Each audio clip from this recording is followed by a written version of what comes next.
Jau 19 gadu garumā Madonas novadā muzicējošās ģimenes un viņu domu biedri pulcējas Spietā. Nu pat aizvadīts kārtējais Spieta koncerts.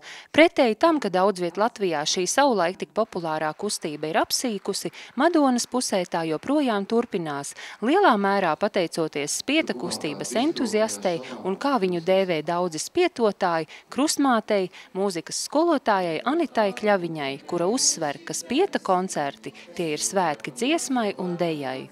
Šis Spieta pasākumu kulminācija iet ar vienu uz augšu, un tas man dod šo sparu, un tas man priecē, ka šīs ģimenes nav tikai tā, vienai reizei sagatavots, ka tas ir kaut kāda izrāde vai teātris uz skatuves, bet pat patiesi tie ir šīs ģimenes būtība, ka ģimenes ar to arī ir kopā. Aizvadītajā Madonas koncertā klausītājus priecēja Vītolu ģimene, kas ir izaugusi tieši Madonas Spietā. Lai arī šobrīd tik populāro ģimeni nereti sauc par gaismas eņģeļiem, viņi paši uzskata, ka gaismas eņģelis mīt katrā no mums, un cilvēki arvien vairāk vēlas dalīties savā gaišumā, bet dziedot galvenais ir rast dziesmas piepildījumu.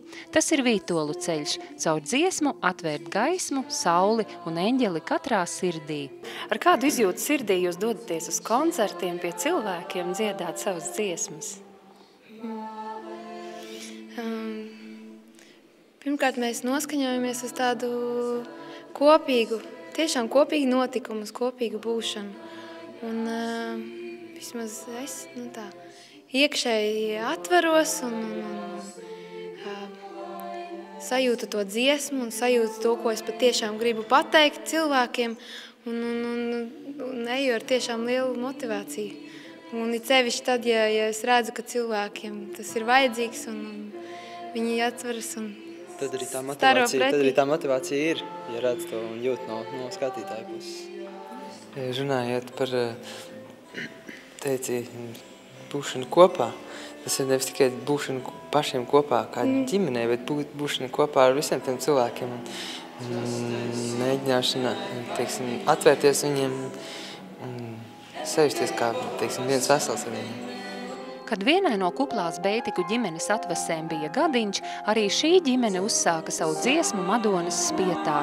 Arī šajā ģimenē kopējā muzicēšana sagādā prieku un kopības brīžus, kas bērniem pieaugot kļūstot ar vien retāki. Un tas ir tas dziedāšanas prieks, kopā būšana, un ģimenei vispār jau jāatrod kaut kāds kopsaucējs, jo tāda vienota darbība, un tad ir arī, kā lai pasaka, vienoti ir mazāk strīdu. Tas ir pozitīvās emocijas, pozitīvo emociju apmaiņā 1+1 nav 2, bet ir 3.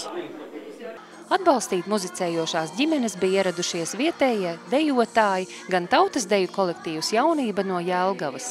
Tikai izzinot savu dziesmu un deju visās tās izpausmēs, mēs spējam saprast arī citu tautu kultūru. Piepildītā kultūras nama skatītāju zāle ir apliecinājums tam, ka mūsu tautas dziesmotā tradīcija ir dzīvot spējīga, neraugoties uz visām laiku peripētijām.